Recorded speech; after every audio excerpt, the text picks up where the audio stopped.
Hey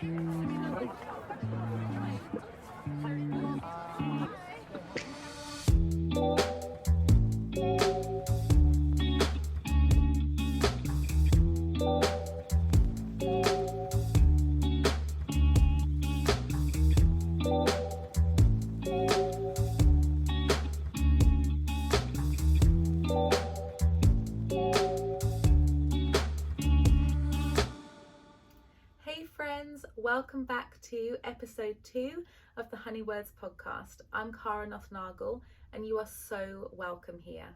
First things first, Happy New Year. I hope that you had a wonderful Christmas holiday. If you were up here where I am in the Northern Hemisphere, then I hope you had a really fun time keeping warm but enjoying all of that magical Christmas snow and twinkly lights and everything that makes the season magical. If you're in the Southern Hemisphere, then I hope you had a great time on the beach, and please don't send me photos because I don't want to get jealous of your tan. But whatever you did, whether you're with friends or family or whether you took some solo time, I really hope that you've come into 2024 feeling refreshed, rejuvenated and ready for a new year. And if you're not, don't worry, I got you. That is what part of what this podcast is all about. So before we get started, I wanted to share a little bit with you about what inspired this channel and what you can expect. So the Honey Words podcast is named and inspired by Proverbs 16 verse 24, which says, "Kind words are like honey, sweet to the soul and healing to the body." And years ago, I used to post these little notes on social that were just a form of encouragement. They would start, "Dear friend," and then I would prayerfully consider something encouraging to write and post that day. Very often there were things that I needed to hear, but also there were times where even people's names would go through my mind or situations would go through my mind. And my hope would just be that someone would feel seen, that they would feel valued, and that they would be inspired towards a little more courage that day. And very often in response, people would send me this proverb and say, "These words are so kind. They felt like sweet to my soul. They were like honey." Someone used to say to me, "It's like a little shimmer of gold in my morning." And that's really when I came to developing this channel, and when I felt led into doing this, I was trying to think about, well, what do I call it? Do I use my name? Do I, what's it going to be about? And my husband said, "Oh, that's easy. It's Honey Words," because it's going to be words. It's going to be an extension and a place where people can find hopefully sweetness for their soul and even healing for their body. So that is really what inspired the name of this channel, the name of this podcast, and it's really my heart every time I sit down to do one of these episodes. That is the heart behind what I'm trying to communicate. This is the place where together we intentionally step away from the noise and the chatter of life and focus on how to live well. Everyone lives, but so few people live well. I hope that this will be a place where you find belonging, that this will be a place where you can hear kind words from a friend, and that this will also be a place where we can cultivate lives of joy and peace and intentionality and purpose. A new episode of the Honey Words podcast will drop once a month. Every month we'll check in together so we can stay aligned, connected, and intentionally focused on how we move through the year.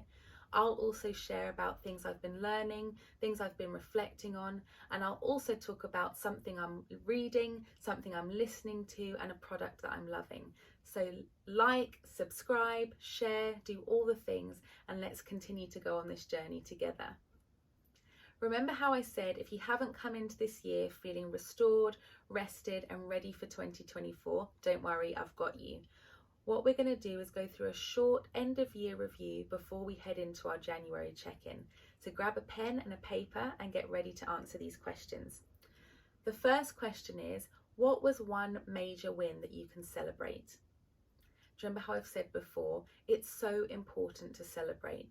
I am a recovering people pleaser and a recovering perfectionist, and those two characteristics can mean I'm so quick to often have an internal critical voice of myself. So one of the antidotes to that is to intentionally celebrate, even if it's something small. So as you're looking at the end of your year, or even looking over your year, think about what's something you can win. Remember, it's progress over perfection. Number 2, how did you feel at the end of last month and why? You know, checking in with yourself mentally, physically, spiritually, emotionally, it's so important, because ultimately we don't want our life to be driven by someone else's voice and someone else's expectations of us. But actually, if we can stay connected to what we are feeling and what we are experiencing, we can slowly make adjustments that mean there's more peace, there's more joy, and there's more sense of purpose and fulfillment as we go through each month. The third question is, what have I learned? What did you learn? You know, even if you go through difficult things, if you can take learning from them, then it's always a win. I know that there are seasons of my life that I can look back on and think that was excruciating, and I don't think I'd ever like to go through it again. But my goodness, I actually have these treasures that I can take forward with me in my life. Maybe I'm more compassionate than I was. Maybe I'm more grateful than I was. Perhaps I'm more aware of the pain of others. Even if it's things like those are precious, and they've been learned and cultivated even in difficult times. So we don't want to miss learning, because it helps us upon life's journey. So write down, what is something I have learned? The fourth question is, what healthy habits are you going to carry over? All of us have habits, not all of them are healthy. So it's really important to take stock and realize what's working, what's not working. And if there are things that are working, to intentionally carry them over into your next month and into your new year. And then the fifth and final question is, what is a new thing that you would love to try? As I have said, I'm sure I'll say many, many times before, I am definitely a recovering perfectionist, and it has taken me a long time to find joy in things just because of the joy of it. Not because I have to be good at it, not because I have to utilize it for something, but just because I want to try something new and experience it. So maybe for you, you also struggle with those things, and start thinking about what's something new I would love to try. So my answers to those questions are as follows. My major win was that I really shed some baggage last year, at the end of last year, so that coming into 2024, I felt fresh, I have felt restored, and I have felt renewed. That baggage was both physical and emotional. So if you know me, you know that I like to keep a clean and an orderly house. But towards the end of the year, I just made sure that I wasn't taking any physical clutter into the new year that I didn't need. I have 3 children, so sometimes clutter just appears in the house and I have no idea how it got there, even though I try to be pretty on the ball with what comes into our home. So I just went through drawers and cupboards, did a little bit of reshuffling and reorganizing so that I could go into that Christmas time feeling really good, like we weren't having extra clutter around the house. I always feel like a decluttered home adds to and lends to a decluttered mind. But also emotionally, as I was reflecting in kind of October, November time, I sensed there were a few things that were incomplete for me. So I had a few hard conversations. One was a relational thing where I just felt like there was something I needed to, what's the word I'm looking for? Something was out of balance in a relationship. So I had to have a bit of a difficult conversation, but it was actually so good. And that made me feel wonderful, to feel like I'm not having that that little niggle in the new year of, oh, there's something not quite right here. Another conversation I had to have was one with some people that I live my life with, and I had to reassess some of my commitments. I really feel like this is a new season and there's different things that I want to take on, but that meant reassessing some of the things I'm committed to now. And to be honest, because of my natural people-pleasing inclination, I sometimes can dread those kind of conversations, because I think, oh, what's the person going to say? What are they going to think of me? Are they going to feel like I've failed? All of those things which are just not rooted in truth. So again, having that conversation, I made sure I had it right before my birthday so that I wasn't going into a new year of my life with that hanging over my head, and that felt really good. So then the second question, which was how did I feel at the end of last month and why? by the end of December, I felt really accomplished. As I said, I'd had some hard conversations. I'd really taken intentional time to reflect and assess and plot out some strategy for the coming year, and that just made me feel accomplished. I felt a lot more peaceful at the end of last month, and I felt ready coming into this new year. What have I learned? So one of my key pieces of learning at the end of last year was about where I feel most productive and at what time of day I feel most productive. It sounds really silly, but just having recognition of that has really helped me restructure my days and my weeks, which means I've got more energy, I have got more emotional and mental capacity for my family, for the various commitments that I have, and therefore actually more joy as well, because I'm working with rhythms that are pleasant, with rhythms that feel easy, rather than almost sometimes working against myself and fitting myself into a mold that doesn't work for me. Healthy habits that I want to carry over: going to bed earlier. If you know me in real life, I would sometimes feel like if I went to bed too early, it was like I was wasting the day. And to all my friends who are sleepers out there, I know that doesn't make sense to you, but sleeping felt like missing out. But I have really come to enjoy going to bed a little bit earlier and not feeling like I'm being lame or that I'm missing out or that I should be doing something else. It's built in an even deeper rhythm of rest into my life, and so that's something I really want to carry over. Something else I want to do is that I want to carry over is starting the day by reading a physical book.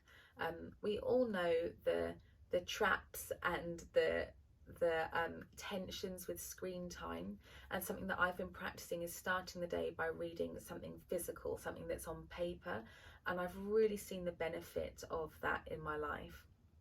The third thing is journaling at the end of the day. I'm sure you know by now, because you're listening to this and watching this, that I do need time to reflect in order to process my life, and just having some available time at the end of my day to write down things, to capture thoughts for the end of the day, to even look over the coming day in terms of my schedule. All of that is something that I've been doing for quite a long time, and I want to carry over into the new year. And then a new thing that I would like to try is I would really love to try a new gym class. I really am trying to work on the area of physical fitness and taking care of myself a little bit better. And I would love to try a new class. I really enjoy a physical challenge, and so that's something that I would like to try going into next year. So now that we're done with our end of year evaluation, I'm going to grab my notebook and take us through a January check-in. If you're listening to this, then don't worry about the notebook. If you're watching, then you just know I don't have as good a memory as being able to talk through all of this without looking at some notes. So let's get focused on our January. If you've never done this kind of thing before and you've never approached your year in this way, then please don't worry. I've got you. I'm going to talk you through it. And I hope that you really enjoy approaching 2024 in an intentional way with me. So one of my practices is towards the end of each year, I start looking for and seeking out my anchor word. So every year I have an anchor word that helps frame the year ahead. I wrote down a little definition that an anchor word is a single word you choose that helps guide you through and anchors you when you might feel discouraged or distracted from your vision, your values, and your goals. It's a constant and a gentle reminder, like a loving hand on your shoulder, reminding you of what direction you need to go. It helps to anchor your decisions, your commitments, your boundaries, and it adds a greater depth of focus to your day-to-day routines. So I've had many different words over the years, and I have experienced such a huge benefit from having that word to anchor me as I go through the year. I approach finding my anchor word from a faith perspective. So I really set aside time to pray and listen to what I feel like God is saying to me and how he's leading me into the coming year. But whether you have that perspective or not, One of the other ways you can approach that is, how do you want to feel at the end of 2024? What would you like to feel?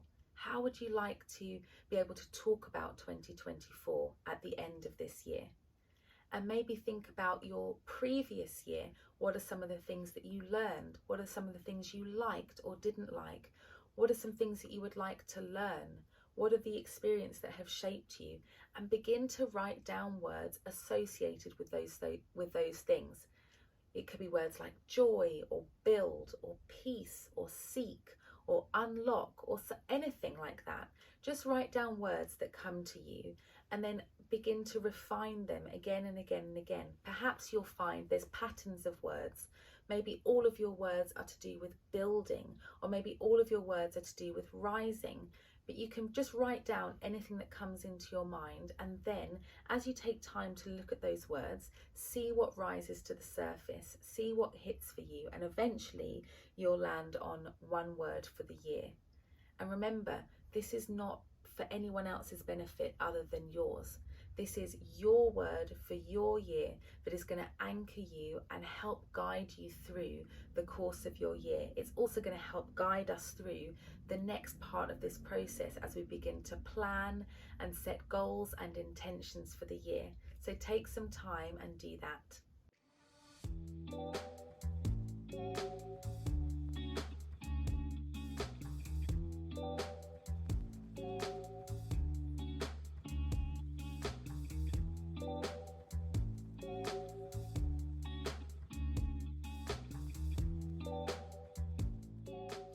So my anchor word for 2023 was rising, but my new word for 2024 is rebirth. And I'm very geeky, so I looked into, what does that mean? As I was praying and reflecting upon the previous year and what was I being led into this for 2024, it came to me so clearly, so strongly, this word rebirth. So rebirth means a period of new life, of growth and activity and even revival. And I'm really excited for how even just meditating on that and carrying that word in my heart and my mind has begun to shape and adjust my decisions, my commitments, my priorities, but also not just that, on a deeper level, it's almost beginning to shape the way I carry myself. Things that I might have been scared of to do before, I feel like I have more courage to do, this being one of them. And I'm really excited for how that is going to anchor my 2024. Once you have your anchor word, once you have that kind of guiding principle that is going to help you move through the year, then we can start to think about establishing priorities in every area of our lives. So I've written those down and you can do that too. So priorities in terms of spiritual priorities, physical priorities, that's your health, your fitness, your physical well-being, mentally and emotionally, what are some priorities there? Family, that might also include your romantic relationship or the relationship with your children if you have them, and then relationally with your friends, what kind of priorities are you going to set around relationship? And then also financially, vocationally, that's your career, educationally, and also recreationally for fun. How are we going to begin to establish clear priorities and goals that reflect your anchor word? How are you going to begin to establish boundaries and commitments that really foster that word for your life? So last year when my word was rising, I had to think about, when I'm engaging in this relationship, or when I am setting out intentions in terms of physical fitness or practical obligations, does it cultivate that sense of rising in my life? So this year, I feel like my word is particularly provoking to me as I begin to set commitments and intentions and make schedules and set strategy for this year. Because I have that internal people-pleasing voice, I can really ask myself, Kara, is the thing that you are committing to, Does it align itself with that sense of rebirth? Does it foster new life and growth and activity? Or are you being weighed down by old ways of doing things or old expectations?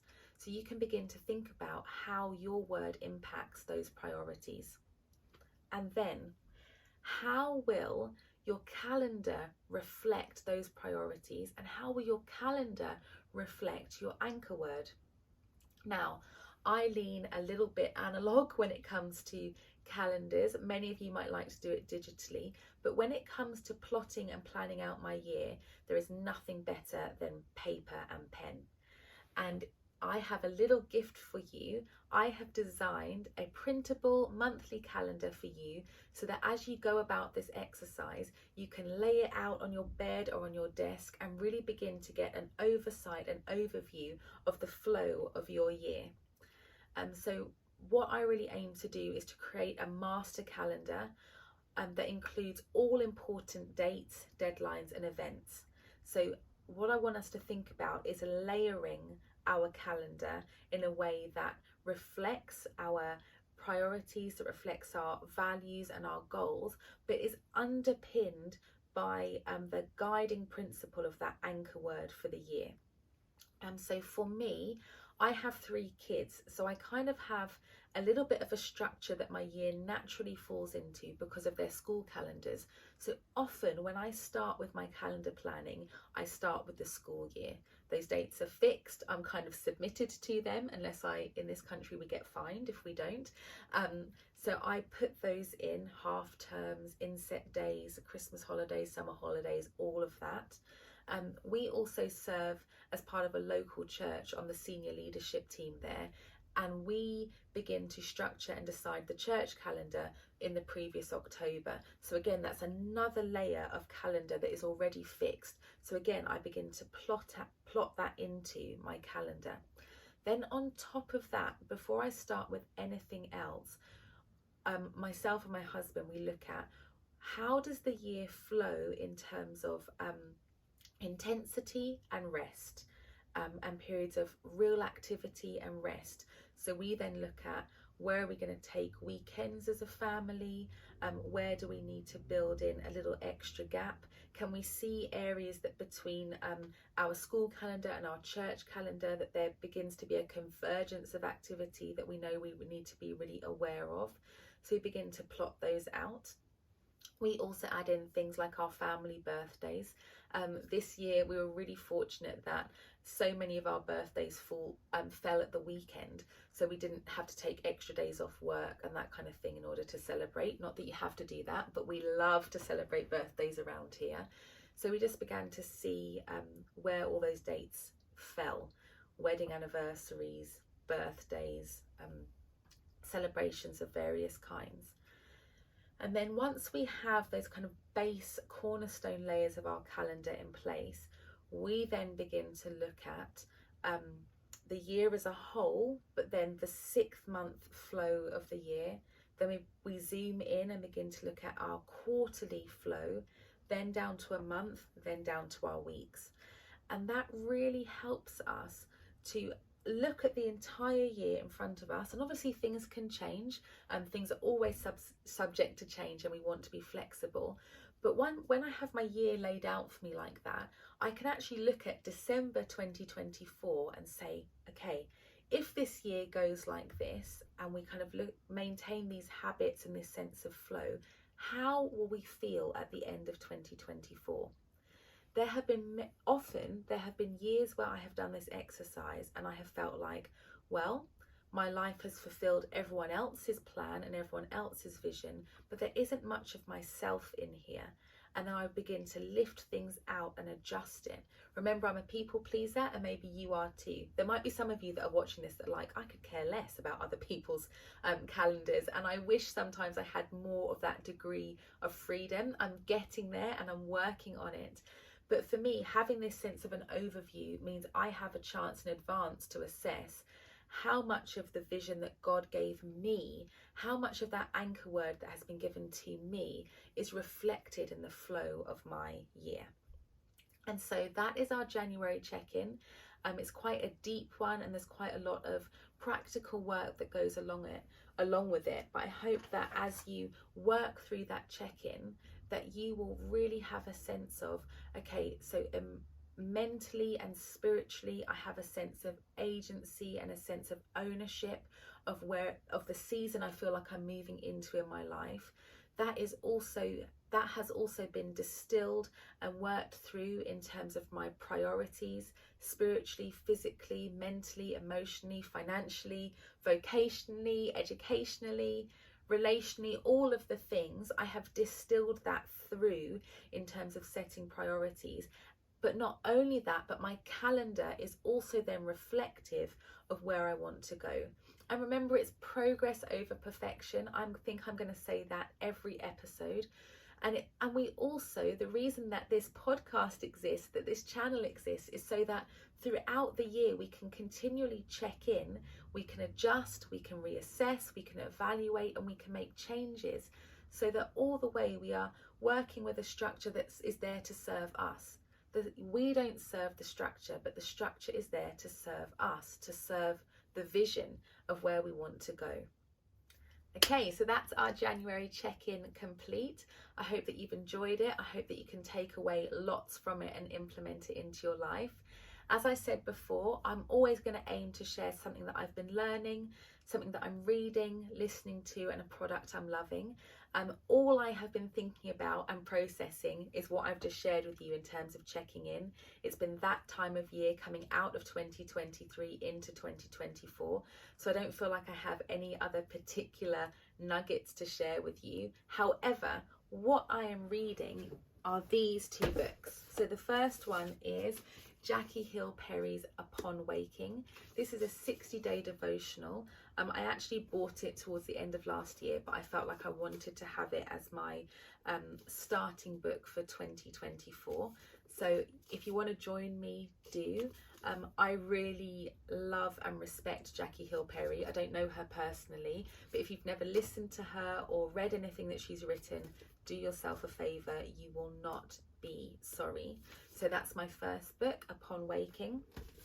And then the second book is one that I started again towards the last quarter of last year, but I am trying to slowly work my way through it because I'm taking a lot of learning out of it. It's helping me reassess and readjust some of the ways I do things. It's helping me as a parent, it's helping me as a wife. That is called Habits of the Household. This is by Justin Whitmel Early. I hope that I've pronounced that right. And it says here, it's about practicing the story of God in everyday family rhythms. And as I said, I am a follower of Jesus, and together as a family, we have been gathering around some of the principles that we've been learning in this book, many of them that we already had in place, but it's wonderful to take a conscious look at how we're dwelling together, how we are implementing the tenets of our faith into our life, and that's not just for us as individuals but for our children as well, and really learning how to do that together as a family unit. So this is the second book that I'm going to be reading this month, and maybe you want to grab it too. In terms of what I've been listening to, Jacob Collier has been putting out some new singles ahead of his upcoming album and tour, and I really love what he does. My children love it as well. I really feel like he is one of the musical minds and geniuses of our time, in our generation. So yeah, I'm sure you've heard of him. If not, go and give him a listen, because it's just beautiful music for the soul. So that is it for episode 2 of the Honey Words podcast. I really hope that you enjoyed going through our little look at the end of last year, but also diving into the January check-in. As I said, don't forget to pick up your free gift of that printable calendar.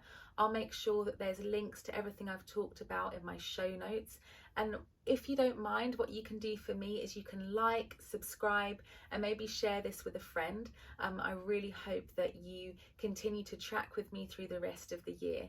So thank you so much for joining me. As always, you are so welcome here, and I can't wait to see you next time.